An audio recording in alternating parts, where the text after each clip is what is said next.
There are great ideas undiscovered, breakthroughs available to those who can remove one of truth's protective layers.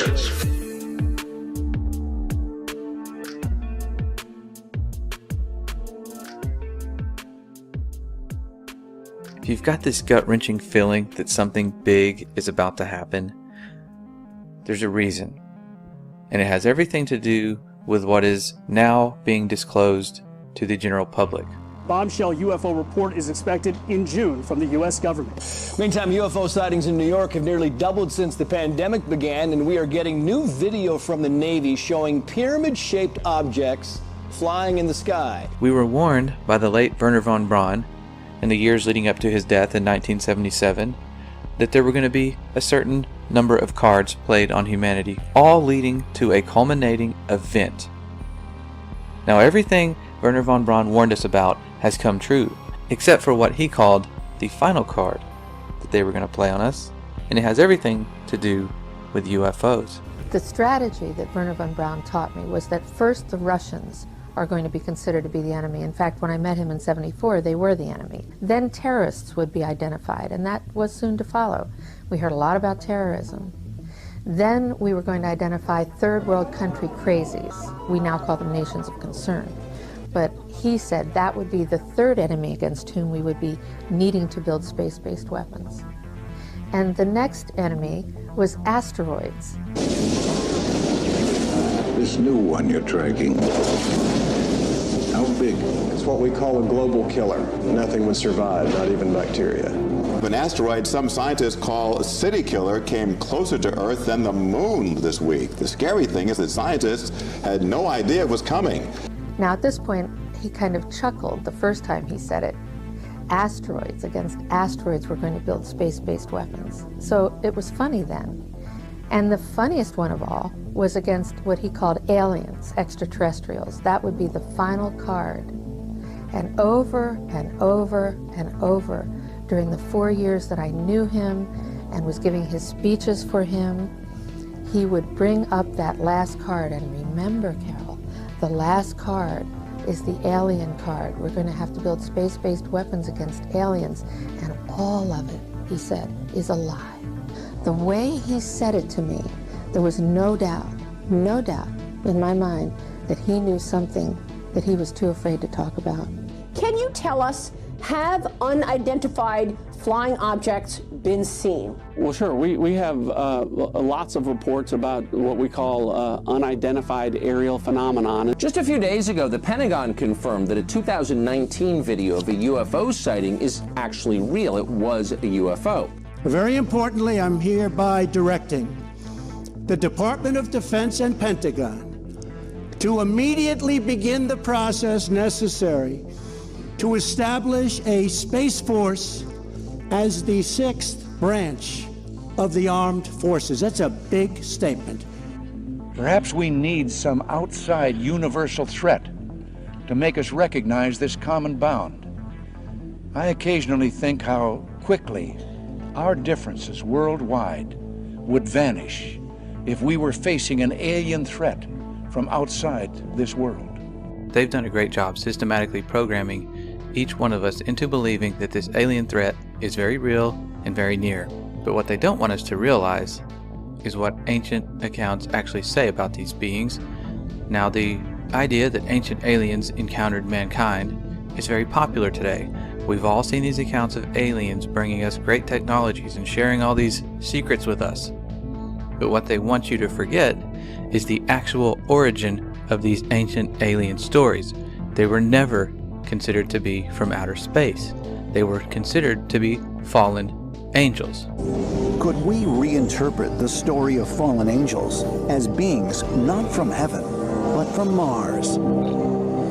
Accounts dating back thousands of years depict an angelic race of people coming down and sharing their technologies and their ideas with mankind, even producing offspring. But they want us to forget that and replace it with this idea of ancient aliens from space. And they have to, because that's the only way this deception is going to work, is if we don't understand what's going on. Now, if we look back at the origin of the modern alien abduction era, we'll see that it has a very demonic undertone. And look at this character right here, Aleister Crowley.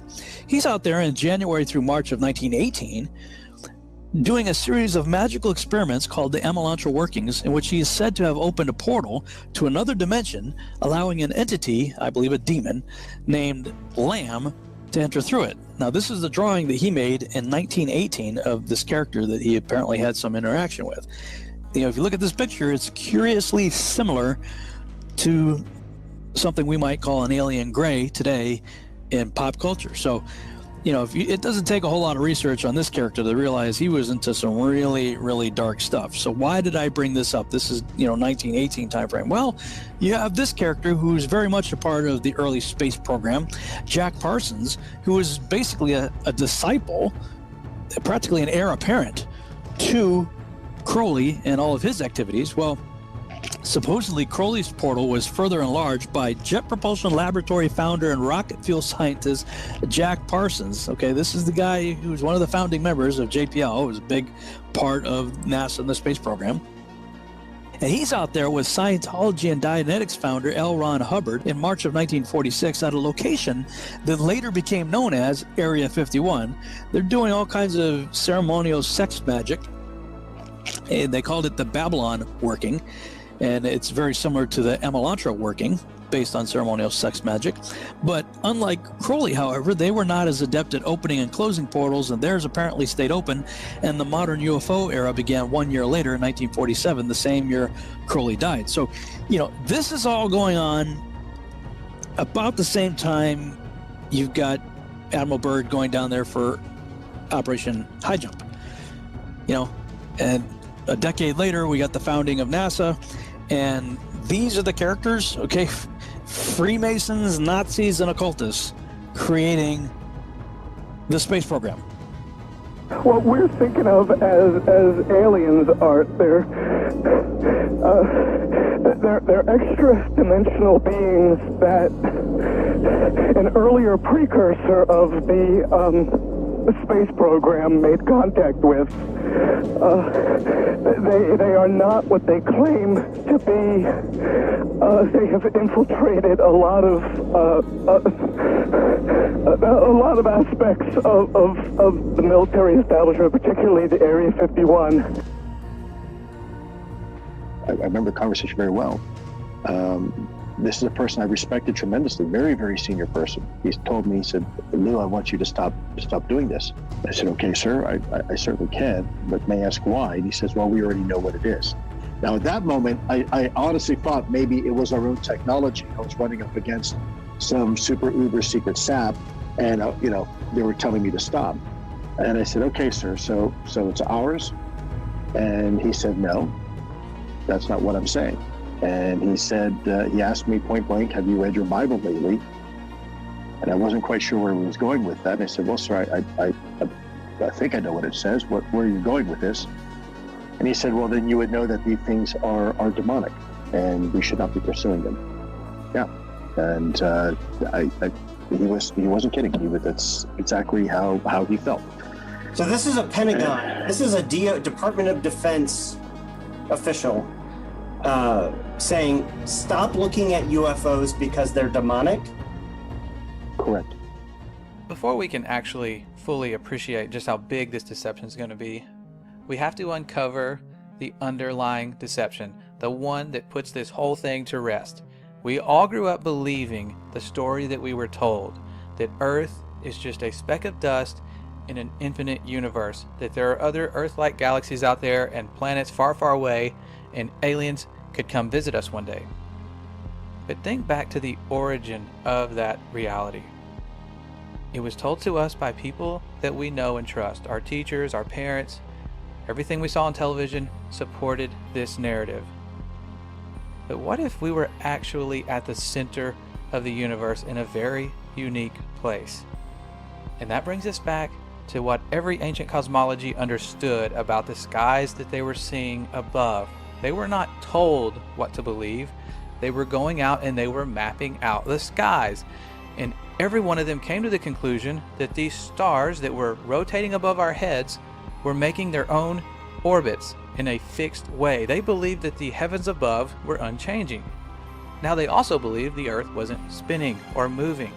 They believed it to be perfectly still. And if we go back to the Genesis accounts, we start to see that they had this idea that there was a vast solid covering known as the firmament. It was the second day of creation. That's when it was made. The entire second day was spent making this solid covering, and that's where the stars were said to be placed. And other ancient cosmologies outside the Bible had the same understanding that the stars were fixed and they would all continue to make the same predictable paths for thousands and thousands of years. Many of their ancient structures were built specifically to line up with constellations. And thousands of years later, here we are seeing these same structures line up with the constellations they lined up with when they were built. They were using the sky as this great timepiece above to keep track of the days, the weeks, the months, the years. And that's how they understood things to work, that the Earth was relatively flat, stationary, with a fixed, solid covering. Okay, now we were all taught in school that Christopher Columbus sailed in this big circle, and that proved once and for all that we live on a globe.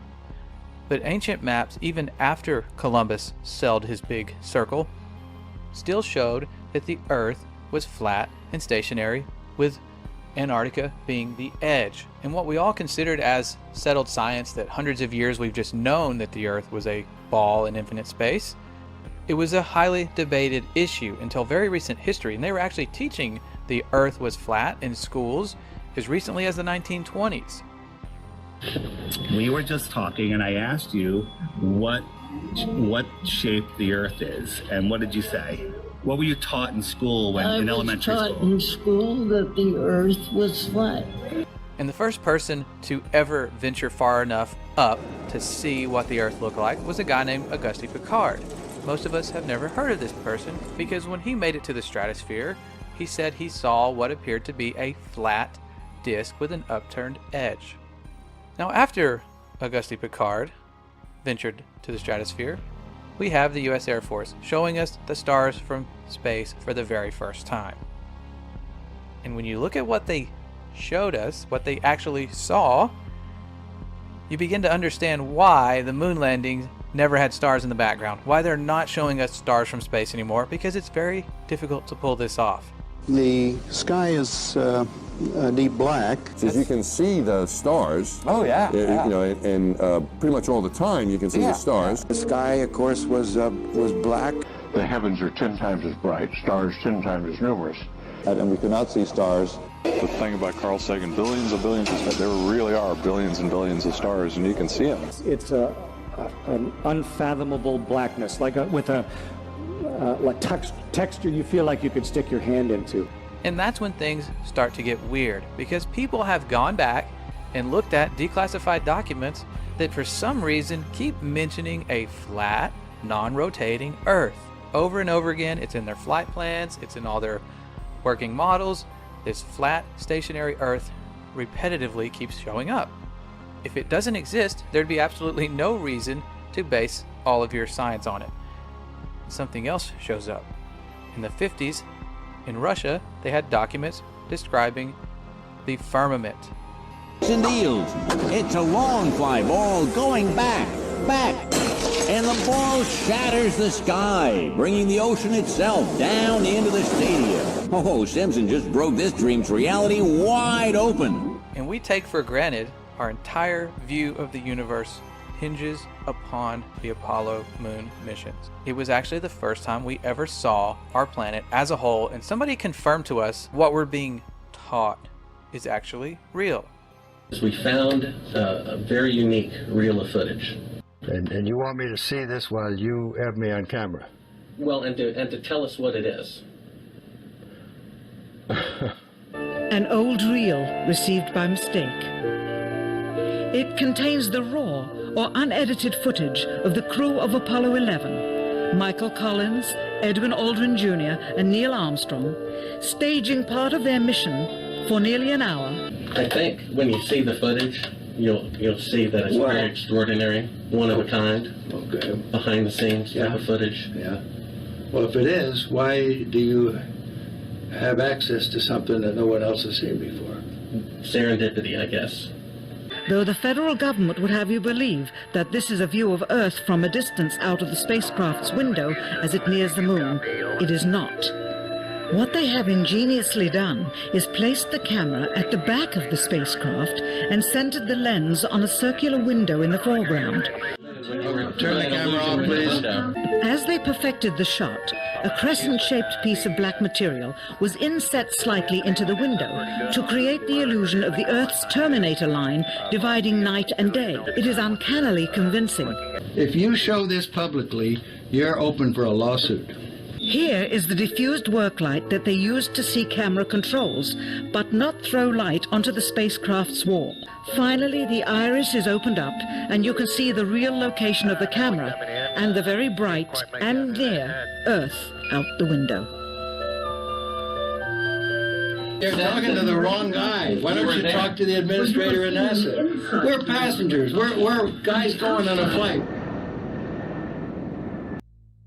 Now maybe we could say they faked the moon landings. But what about every single space agency after this? We're putting our trust in people to be honest and show us exactly what they're seeing. They would have no reason to lie about going to space, being on a space station, but that's where things start to get even weirder because we're catching them making big mistakes. They're having CGI glitches, their wire harnesses are not working correctly. If you do enough searching, you will find clip after clip of NASA fails. These people messing up in the middle of what's supposed to be a live feed, because even with the best technology, things screw up.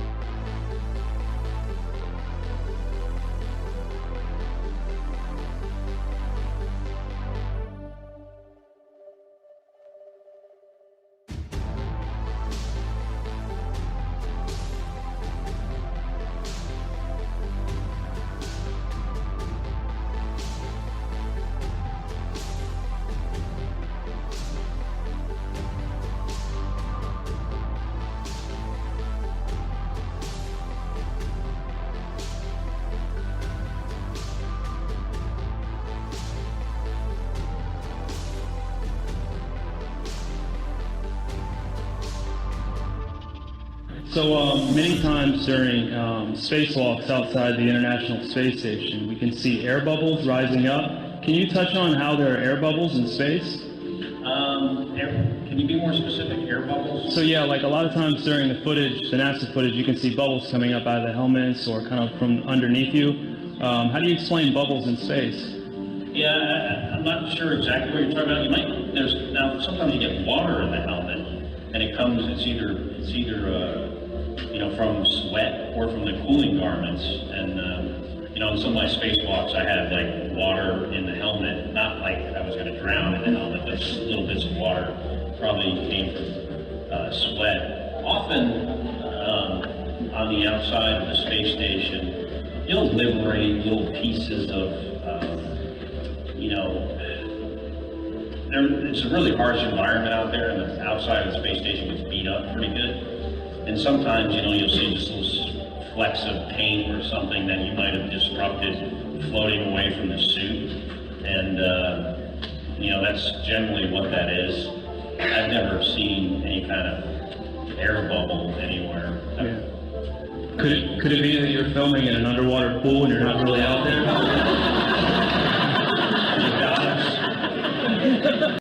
Now, you and I could put this whole thing to rest ourselves by going to space. Civilians could go to space. They've been promising us this for years. We can just take a rocket and go to space, right? They are working on it as we speak. In a year's time. In the last few months. Early next year, very few months. Sometime next year. By the end of the year, we should be taking members of the public into space.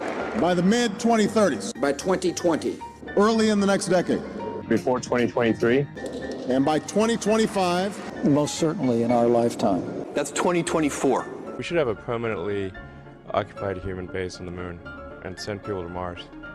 It's going to grow old if we don't start flying next year. We'll return Americans to the moon for the first time since 1972, if you can believe that. With our hopes of ever going to space continually burning to the ground, we're left with no other option but to take the pictures of Earth that NASA gives us. I don't want to fool you here. Last month, for the first time since 1972, NASA released the blue marble. A single snapshot of the Earth taken from outer space. NASA's Rob Simon made this, and it had wide appeal too. For example, it ended up as the default background on the iPhone. I didn't even know until I bought an iPhone and turned it on and kind of did a little happy dance. Simon's job is... It's primarily taking data and making pictures out of it. That's what this is, a composite of data sets from several different instruments translated into a picture. A single snapshot of the Earth taken from outer space. To us, the really cool thing was the data set. Up until that point, there was no realistic color map of the globe anywhere. There's artistry to creating the world. What I imagine it to be. Unfortunately, I'm not an astronaut. I've never been to space, but I've looked at these images over and over again, trying to sort of get the essence of it. It is photoshopped, but it has to be. The only time we ever see curvature from any high altitude balloons or anything that was sent up, it's created using a fisheye wide-angle lens effect. We saw this during the Red Bull jump. Anytime they send up something on television, you're going to see this curved horizon, but it's the result of this wide-angle lens.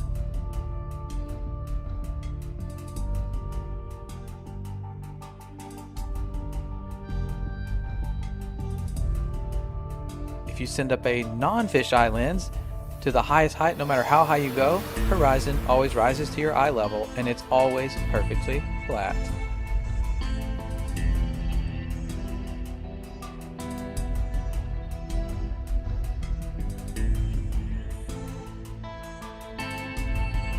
We could also go to satellite footage. After all, aren't there thousands of satellites orbiting the Earth right now?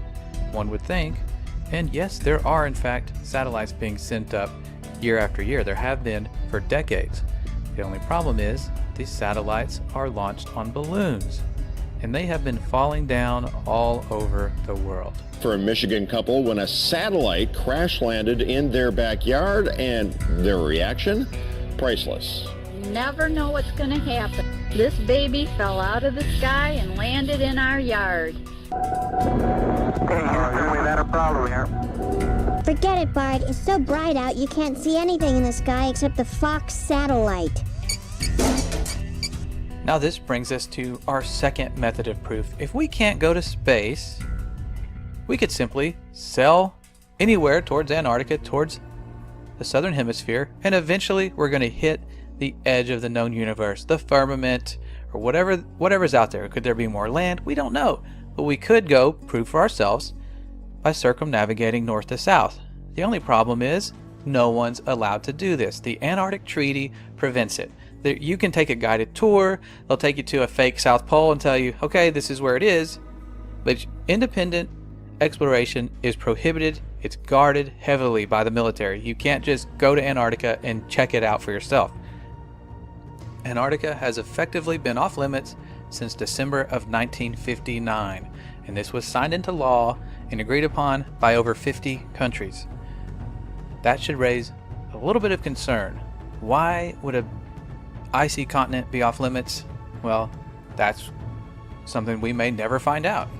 Admiral Richard Byrd, one of the first people to really explore Antarctica, came back making bizarre claims of resources and in a time when Antarctica would be highly sought after by other nations. He also talked about unexplored land beyond the South Pole. Admiral Byrd, you've been to both the North Pole and the South Pole. Is there any unexplored land left on this Earth that might appeal to adventurous young Americans? Yes, there is. And not up around the North Pole, because it's getting crowded up there now, because they find out it's really usable, not only to live in, but militarily. But strangely enough, there's left in the world today an area as big as the United States that's never been seen by a human being. And that's beyond the pole on the other side of the South Pole from Middle America. And I think it's quite astonishing that there should be an area as big as that unexplored. This is a tremendous So there's a lot of adventure left down at the bottom of the world. Well, Admiral, do you hope to see that? I do. Okay, so we can't personally go high enough to see this planet or sail far enough away to see if there is an end to this Earth or some land beyond Antarctica, but we do have a chance to watch rockets launch. They go up all the time. You can watch these rocket launches that seem to be happening more and more, but you have to wonder why they're taking this curved path and they're not going straight up. Now the official answer is they're taking some curve with gravity, and there always will be some cover story for why they can't go straight up. But the big question is, why are we now stuck in low Earth orbit?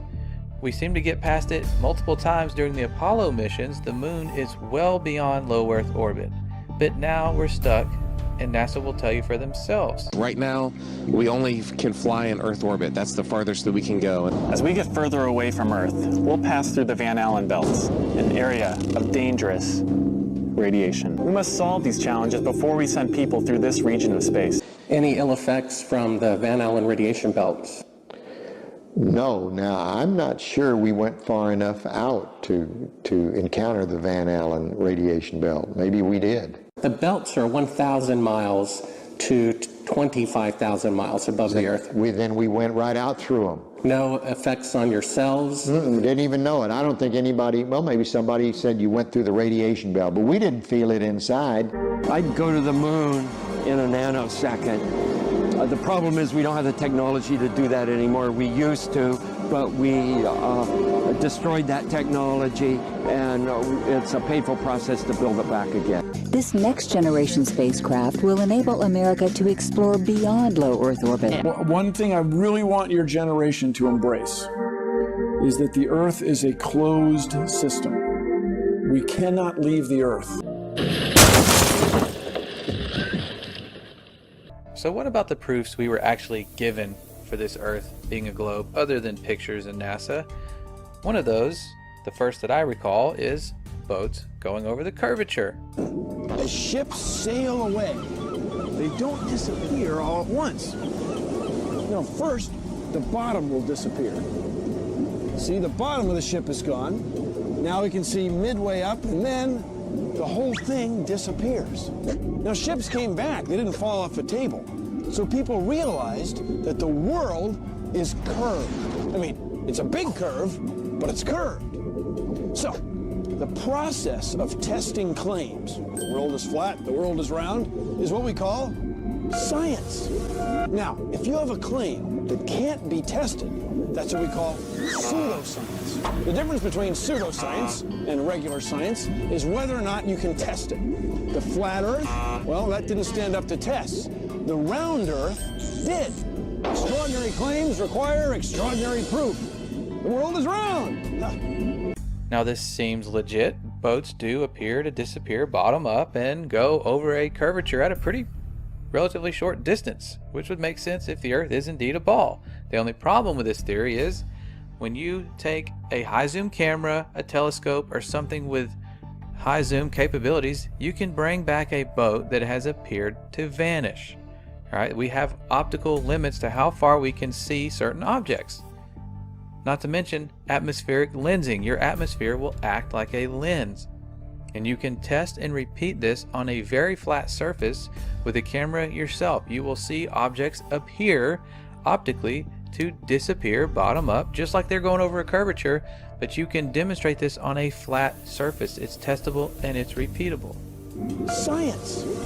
Another big proof we were given was our sun, which it does appear to be going over the curve of the Earth, and we're told that's because we're falling backwards because of our rotation as we orbit the sun. But once you realize the sun is a local light, it's the exact same size as our moon above.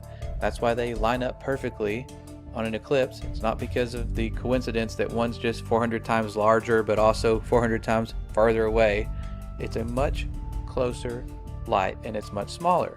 Now you would think, because of all the false models we're given of this flat Earth theory, that it would just always be daylight, or you should always be able to see the sun.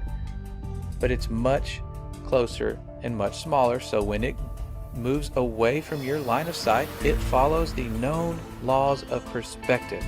And it has to follow these laws because as objects that are, even if they're high up, as they get further away, they appear lower and lower, and eventually you're going to see it vanish due to perspective and the fact that our atmosphere isn't transparent. It might be clear for certain distances, but eventually everything's going to fade out. You can find time-lapse footage of the sun doing just this. It will You can see it, and then all of a sudden it fades out and appears to vanish. That's because it is traveling through an atmosphere that is not transparent 100%, and it is taking its local light with it.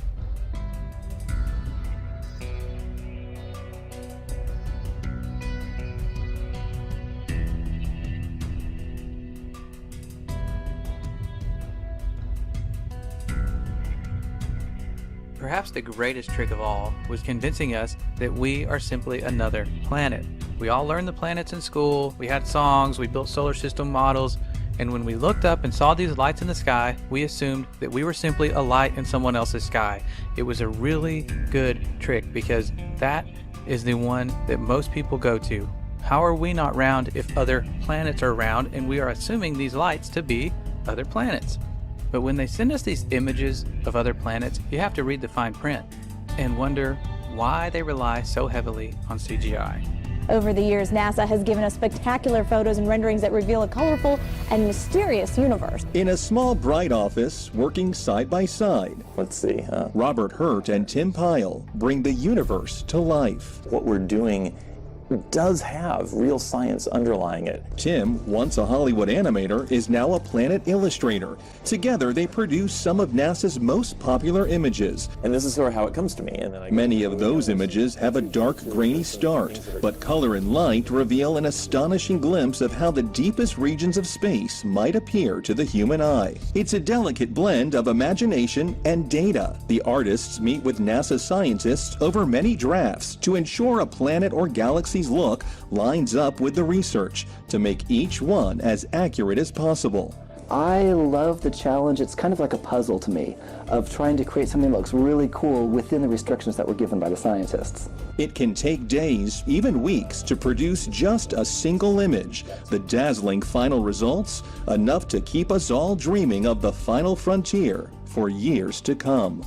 And while NASA struggles to get consistent photos or videos of our planet, they have no problem sending us HD images from Mars. We're expected to just believe these are legitimate.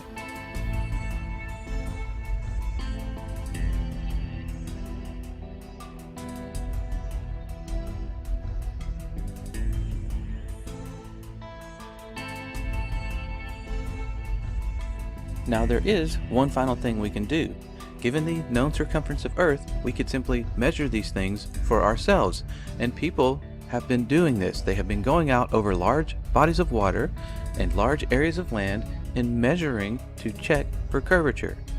And what we have found simply is that we see too far. We see far, far beyond what the globe math should allow us to see. The current record holder for the longest line-of-sight photograph captured mountain ranges that were 275 miles away. They should have been at the given height and distance nearly 4,000 feet below the line of sight. This is from Joshua Nowicki, and what you're seeing here is a mirage. We typically would not be able to see this from the Lake Michigan shore. We talked about this last night. Conditions are right on the lake that we're actually seeing a mirage. As we find ourselves on an Earth much different than we ever imagined, it brings us back to this upcoming deception, this final card, and what it's truly all about. We are dealing with a huge, probably the most important deception on humanity. What I'm telling you is there's a cover-up about disinformation, and has been, by the top researchers that you people rely on to hear the truth from. Over the next 10 years, I have now worked with over 400 cases of people that have been able to stop the abduction experience in the name and authority of Jesus Christ.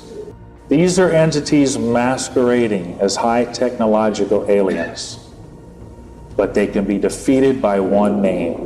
And I saw 3 unclean spirits like frogs come out of the mouth of the dragon, and out of the mouth of the beast, and out of the mouth of the false prophet. For they are the spirits of devils, working miracles, which go forth unto the kings of the earth and of the whole world, to gather them to the battle of that great day of God Almighty. A new world order, a world for the rule of law, not the law of the jungle, governs the conduct of nations. When we are successful, and we will be, we have a real chance at this new world order. The new world order. A new world order. A new world order. There's no way for us to know exactly where this alien deception is heading, but one thing is for sure, we are witnessing the fulfillment of prophecies in Scripture that told us we were going to eventually head to a one world government. A great deception is coming. We can count on it, and we have to return to the power of the one who put us here, the one who is going to have the final say.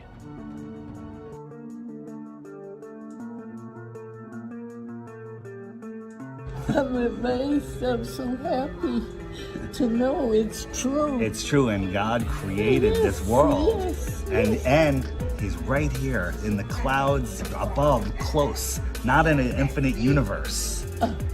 So good, right? And I can't get over it. Made me cry. Made me cry too. Yeah. Thank you. Thank you. All right, Ruth, give me a hug. Here we go. I need it.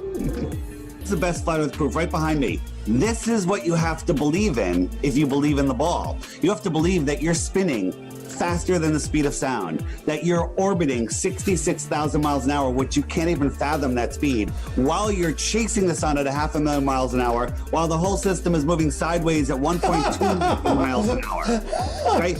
And all of this is happening, okay? And how it started to happen is ridiculous, but while all of that is happening, this happens. Okay? Oh, dude, you got some great images. I love it.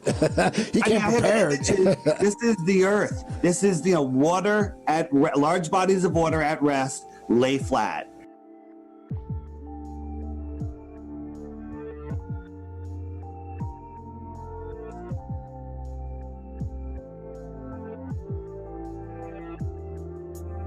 So then all of a sudden the United States and Russia engaged in these high altitude nuclear tests, and the United States calls theirs Operation Dominic, within which we have Operation Fishball.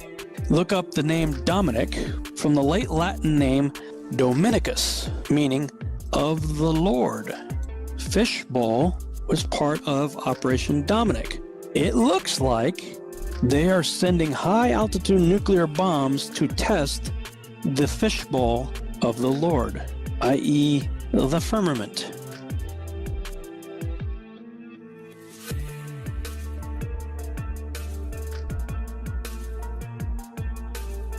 You can tell it's real because it looks so fake, honestly. When I was talking with a gentleman from Belcom, and we were discussing the lie, everything he was telling me was different from what we were being told was the truth. And at one point I asked him, I said, man, you guys, you lied about a lot, didn't you? And instantly he said, no, we didn't lie about certain things. We lied about everything. None of it was true. And also when we, against the orders of President Truman, when Allen Dulles brought in all the Nazi scientists and so forth, they went to two places. They went to CIA and they went to the National Aeronautics and Space Administration, which in our world we call it not a space agency. And as Kathy O'Brien has said so clearly, that's where the bulk of the mind control has been done. The spacesuit has replaced the cowboy outfit of an earlier year. And the dream of a rocket trip to some distant planet has outdated the old-fashioned desire to fly a plane around the world. So you spin, when you spin pizza dough, it kind of flattens out. It gets wider in the middle. And so Earth, throughout its life, even when it formed, it was spinning. And it got a little wider at the equator than it does at the poles. So it's not actually a sphere. It's oblate. And officially it's an oblate spheroid. That's what we call it. But not only that, it's slightly wider below the equator than above the equator. A little chubbier. A little chubbier. Yeah. Chubby's a good way. It's like pear-shaped. Check this out. This is from Taiwan to Los Angeles, and Hawaii's out there kind of in the middle. Right about here, there was a medical emergency. Where would you land if you were the pilot? Hawaii. Right, or maybe go to Los Angeles. Instead, they went all the way up to Alaska. What? Why did they go to Alaska? The answer is because this is the route. Taiwan, oh shit, emergency, Alaska. Hawaii is all the way out here. This is the actual route that they take. He has called them the Galactic Federation of Aliens, and he says President Trump is aware of the existence of these aliens and had been on the verge of revealing their secrets, he claims, but was asked not to do so by the Federation in order to prevent what he calls mass hysteria. Well, the retired general says the US and Israel have kept it from the public because, quotes, humanity isn't ready and the aliens don't want to reveal themselves until humanity can evolve, he says, and understand what space really is. Because space is the world's newest warfighting domain. Space is a warfighting domain. The next warfighting domain. Space is a warfighting domain.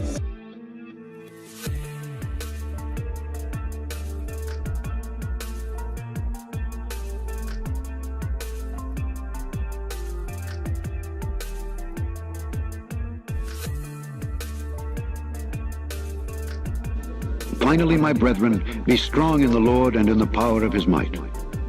Put on the whole armor of God, that ye may be able to stand against the wiles of the devil. For we wrestle not against flesh and blood, but against principalities, against powers, against the rulers of the darkness of this world, against spiritual wickedness in high places.